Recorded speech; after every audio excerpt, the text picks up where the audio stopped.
Hey folks, we're 6 days towards the election, and I took a little break just to inform you about the misinformation that is out there by my opponent.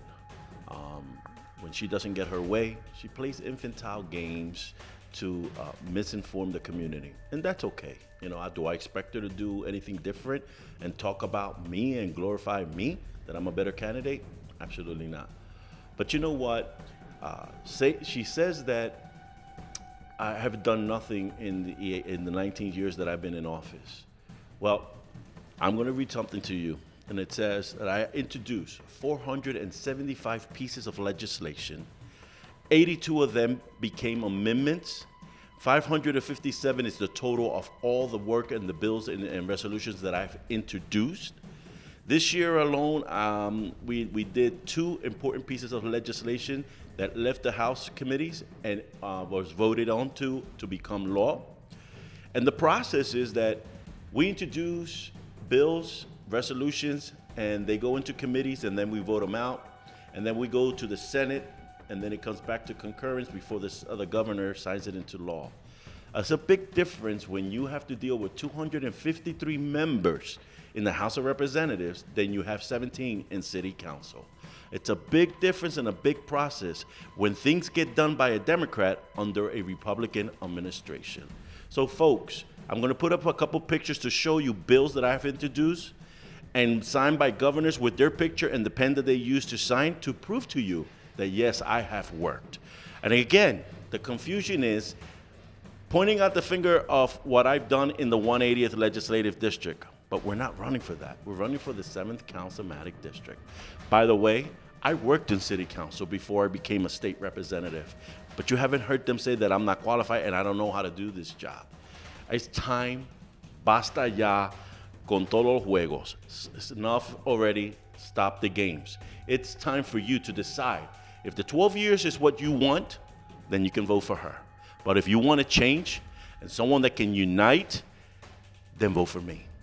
I got an endorsement by our state senator and Danilo Burgos, my partner in the legislature, that live in her district, that vote in the district.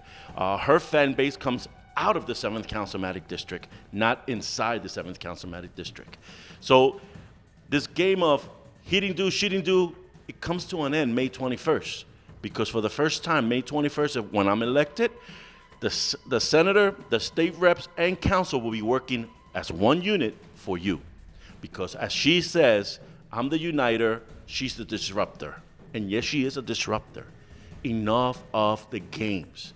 The tactics that you use, you remind me of that, what did you call him? President Donald Trump. Okay? Stop it. Grow up. Give the people a reason to elect you or to re-elect you. Better said. I'm confident and I'm prepared to live the decision that the people want. But I've walked and knocked on door to door. And the atmosphere out there for me, very positive.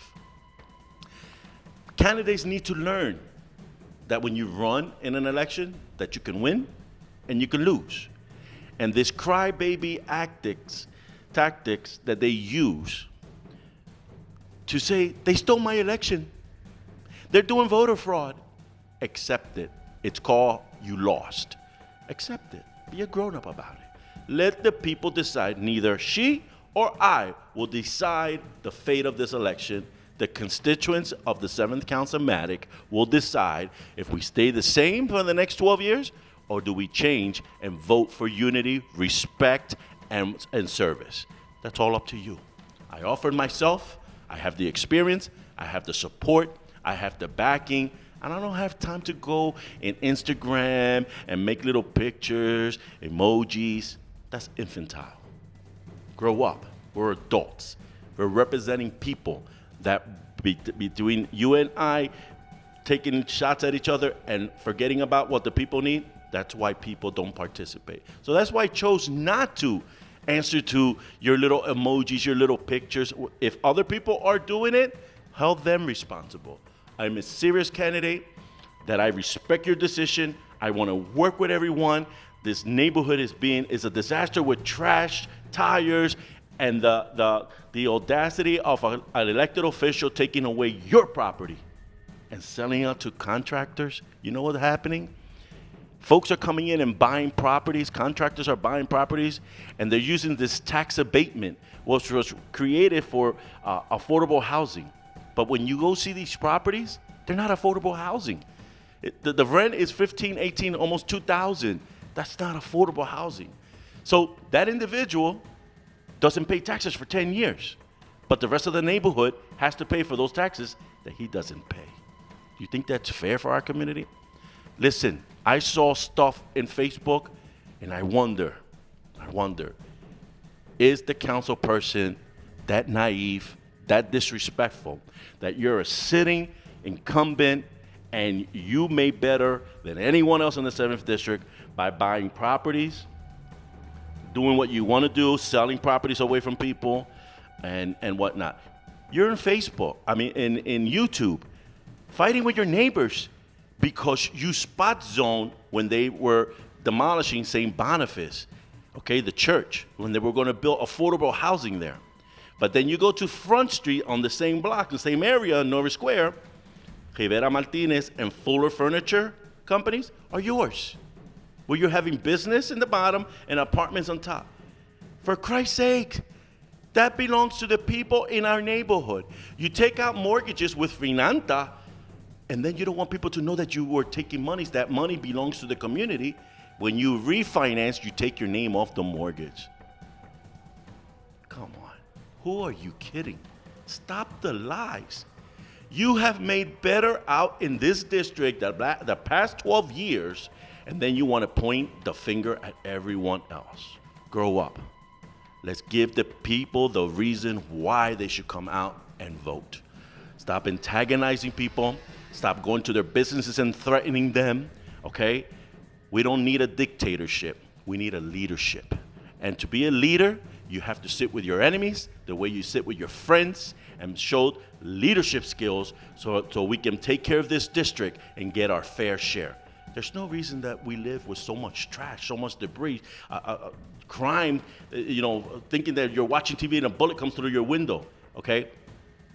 Let's work. Let's work for the people. I ask you, if you're happy with the last 12 years, then vote for who you want. But if you want change, solidarity, union, and respect, that's me, Angel Cruz, number 84.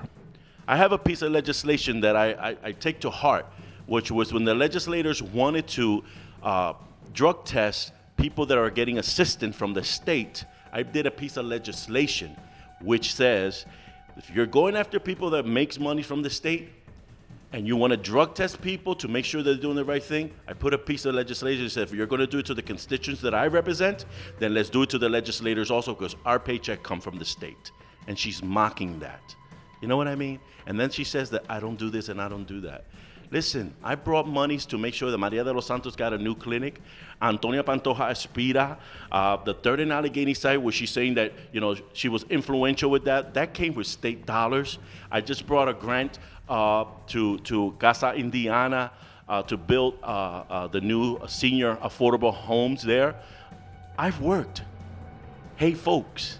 We're not running for the 180th Legislative District. We're running for the 7th Councilmatic District.